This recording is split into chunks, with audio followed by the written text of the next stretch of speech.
Happy Wednesday evening, everyone. I know that I have been a little touch and go and quiet, but I had a housing inspection, which I'm very happy to announce we just passed, and all of that pressure is relieved from my shoulders. It's very interesting the way that things have to be spread out when you are an army of one, as many of you know I am. Anyhow, today's topic is one I feel is incredibly poignant because of where we are at in the timeline and all of the things that are happening, which are very excuse me. The synchronicity is impeccably on point. Let's put it that way. So, today we're going to be talking about the architecture of discernment. So, this is obviously something that we should all really be working to amplify because it's a wonderful tool. And I also want to kind of touch on the fact of excessive rage and constantly staying in rage and what that can actually do to kind of maybe poison ourselves a little bit, because it's really easy to be so angry, and then we also do have to validate that we're not angry enough. But if you stay in it all the time and you don't have any healthy outlets, it can start to kind of tear you apart in a way.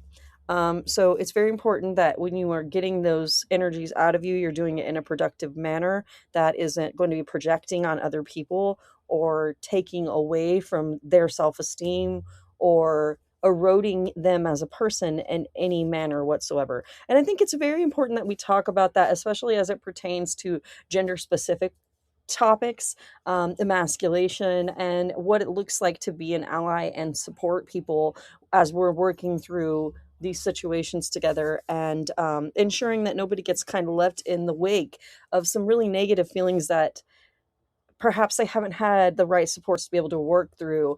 And though the shadow work is coming up in a way that it's presenting them that mirror because they haven't been able to take a breath and actually really get the grounding within a sanctuary to kind of reflect, they don't get a chance to even just get to sit down and breathe. And it's really important to point that out, especially if you are a person who knows anything about the 40 days that Jesus spent in the wilderness and what he was doing and why he did that before he went to go on to do many important things like the Sermon on the Mount and, of course, the crucifixion. So these are all aspects that I want to talk about today because we got a lot going on out here, especially with the military and this discussion of Armageddon and all these different correlating topics of, kind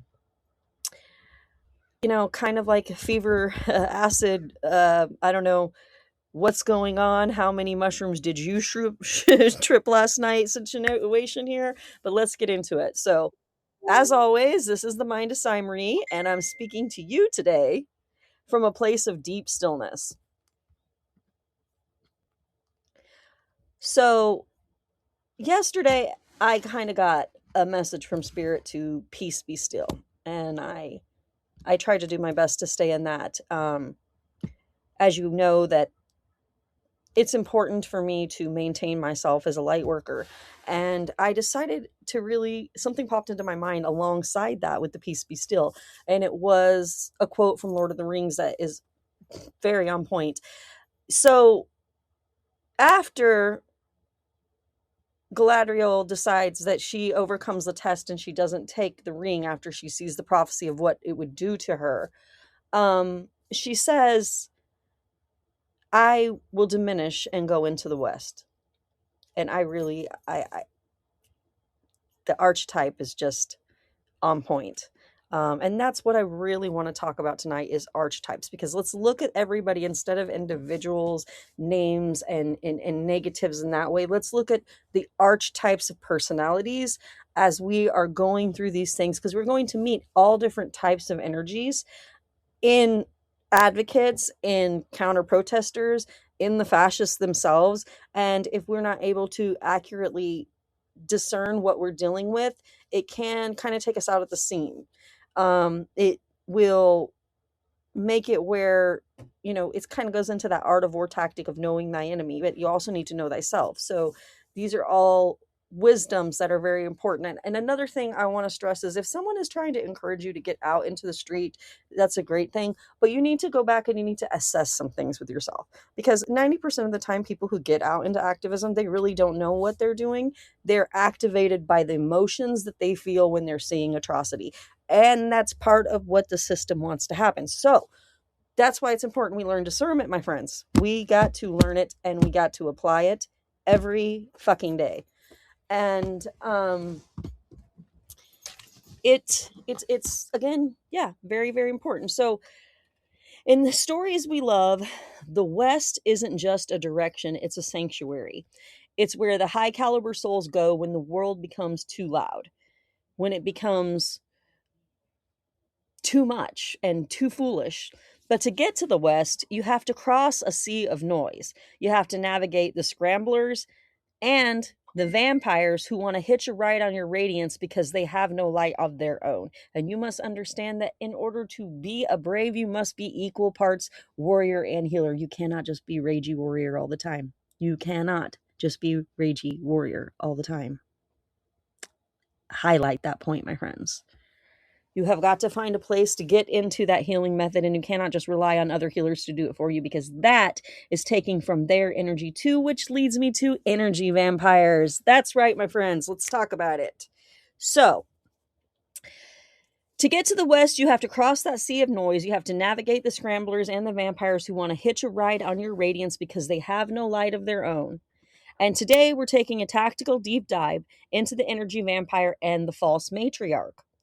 We're talking about the raw seeping into our creator and activist spaces, not by naming names, but by decoding the archetypes that are denigrating our sacred spaces, because we've got to do the work, my friends. So, let's talk about the energy vampire in the wild. I've been to New Orleans. I used to practice BDSM. Alt culture is something I know out the ass, trust me. Don't even need to go there to even start, but let's just put that on the points of the notes here. Been around energy vampires. I understand sanguinarian vampirism. I love New Orleans. I know everything about the lore, and I know what it looks like in practice. So energy vampires are very dangerous, and they are just about everywhere. Now, not all of them are aware that they are one, and then there are those that do. Okay, so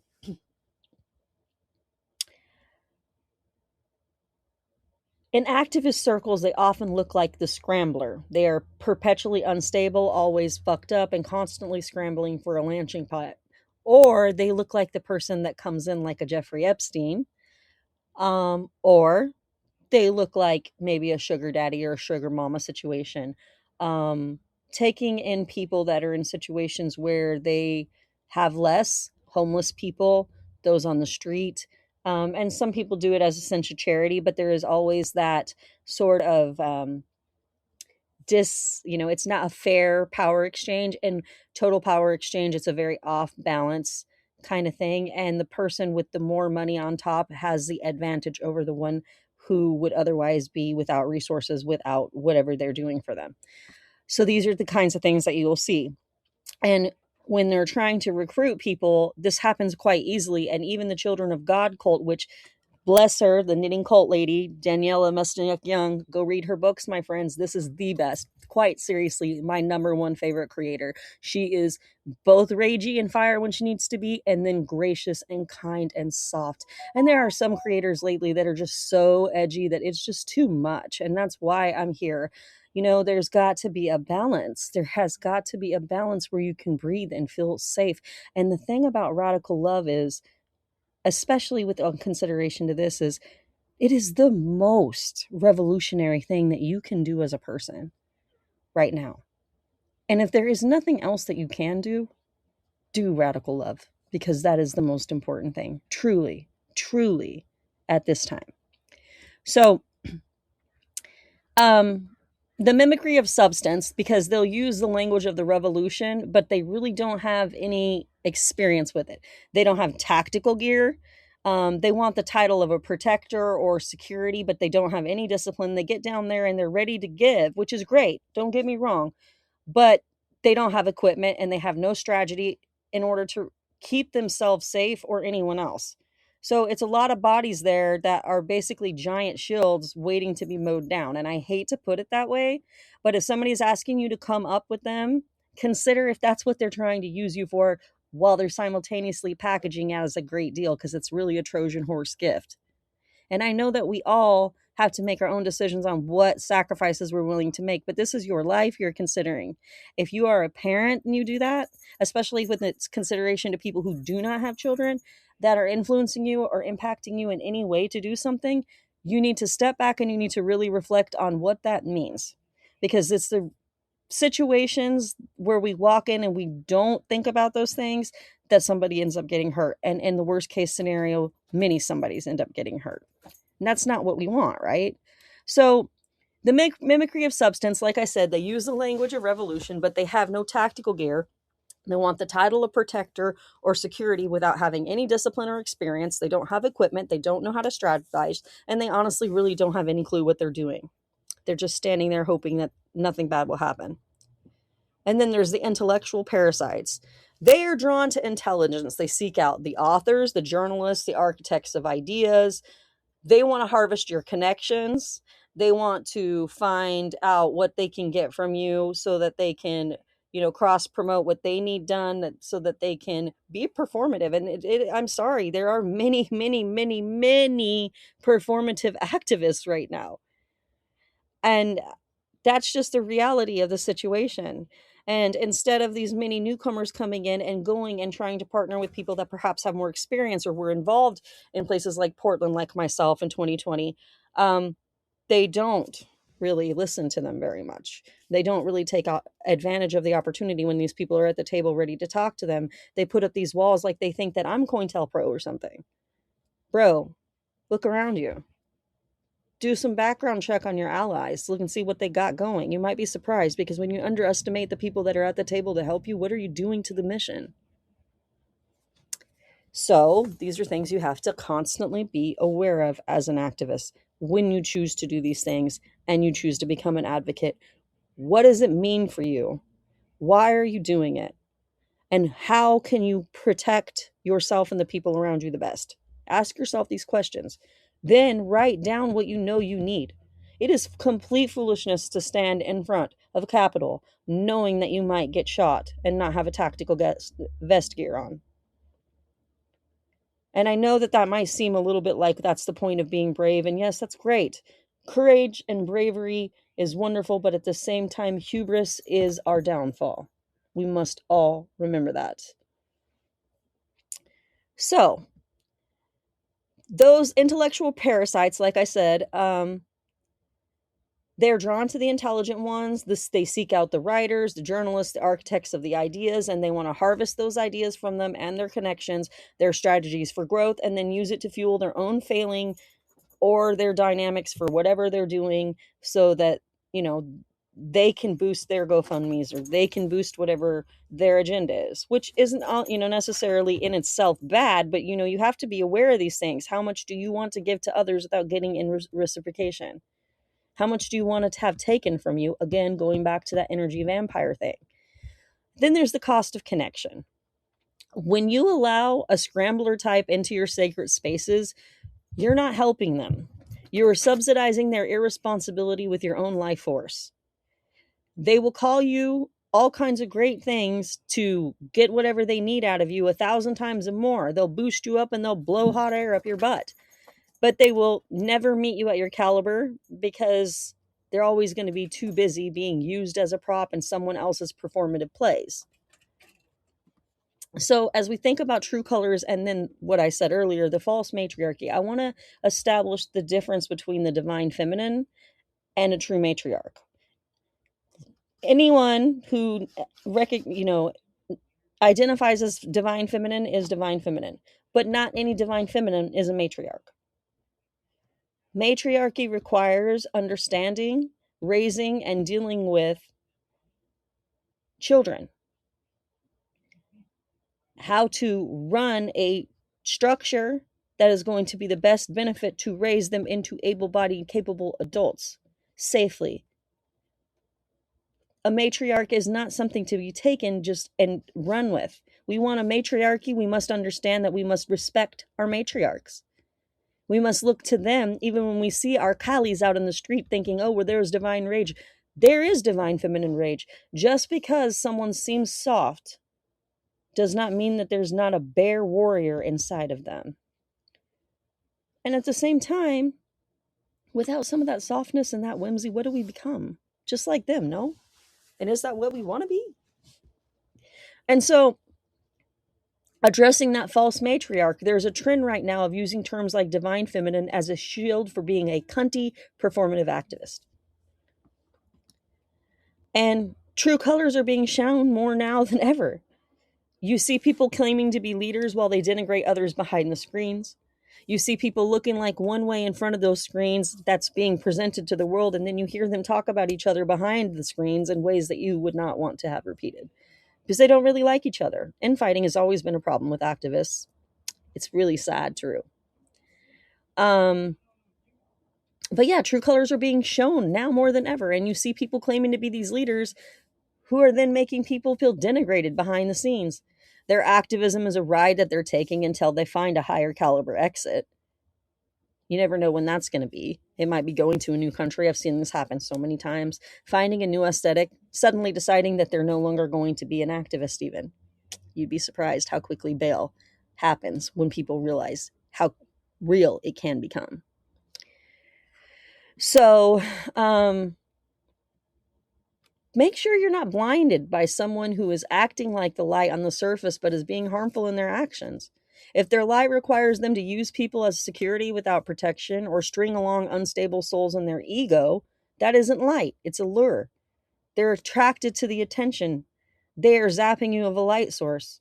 If you're finding yourself feeling listless, tired, like you made mistakes, like you're not worth anything, perhaps it's because you have a narcissist or an energy vampire in your life. These are things to consider. And how easy it is to become addicted to our energy vampire narcissists. Trust me, I know. Trust me, I know. The worst monsters in the world will tell you I love you to your face and then send you on a rendezvous to go do their laundry while they go screw their coworker. This happened to me on Valentine's Day in 2020. It is the exact reason I chose to become single and celibate. I never thought that I would ever feel anything ever again. And I'm not quite sure that that's going to be changing because I'm still single and celibate. But I remain sovereign. That's for damn sure. There are a few matriarchs from the Bible who I really like, and I would like to name them right now only because we're talking about this. First would be Sarah. Consequently, here's a little secret. That's my given name. Next would be Esther. These are my two favorite matriarchs. Sarah was a queen. She was beautiful. She was so beautiful that Abraham lied about her because he knew the Pharaoh would lust after her upon sight. It did happen. These things are important because Esther was stoic, intelligent, beautiful, and driven. She was courageous beyond. But these aren't stories you hear that much about, even though they are incredibly beautiful, poignant examples of the divine feminine, of seeing Sophia in motion, of seeing Shakma in her glory. His wisdom is so gorgeous, crying aloud in the streets when she's angry. She's the most beautiful thing you'll ever see. Have you seen her? Or have you only seen Kali and Lilith and Hecate? These are not to denigrate those goddesses in and of themselves, nor to make them seem less. But I have come to realize that one must balance their Eve and their Lilith to be a Sophia. And so, a matriarch is not a title you claim because you thought you could just take it, or because you bought a crystal or you have a following. A matriarch is defined by what she protects, what she rejects, and what she is nurturing into life. If you are not providing tactical safety to your circle, you would not be classified as a good matriarch. That to me is a creator with a vanity project. These are my opinions. But you see, the play out with heating genuine light, what is it exactly? Energy vampires starve you when you become a distant, unknown relation. Excuse me. They starve from you. They can no longer take from you. And you don't need to even call them out by name. You don't even have to say anything about it. You just call your power back. Your silence is that tactical withdrawal, and they can't survive it. They don't know what to do with it. It sends them scrambling. But then again, not everyone who shows certain signs is even a narcissist. Sometimes it's just fear, CPTSD, odd HD, autism. I'm neurodivergent as fuck. I get it. So,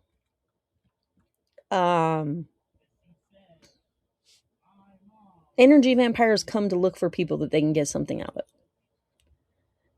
You need to learn to trust your patterns. And when people tell you something about themselves, believe them on the surface. Don't try to change what you're being told. Just let them do whatever their chapter allows them to do, and you move your way to start writing yours. If your intuition is telling you that someone is a fake ass, a poser, performative, get away from them. Don't let your empathy become a door that stays unlocked for people who don't have their own keys. Because you matter. You're someone.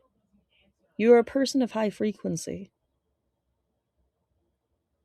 Your radiance isn't a public utility. As we move into the West, we leave the scramblers and the performance behind us. We bless those whose paths cross with us, even as we move to go on a ride all our own, but we continue to stay grounded in that peace. Peace. Be still. Thank you for listening to the Mind of Sai Marie. I'll see you in the West.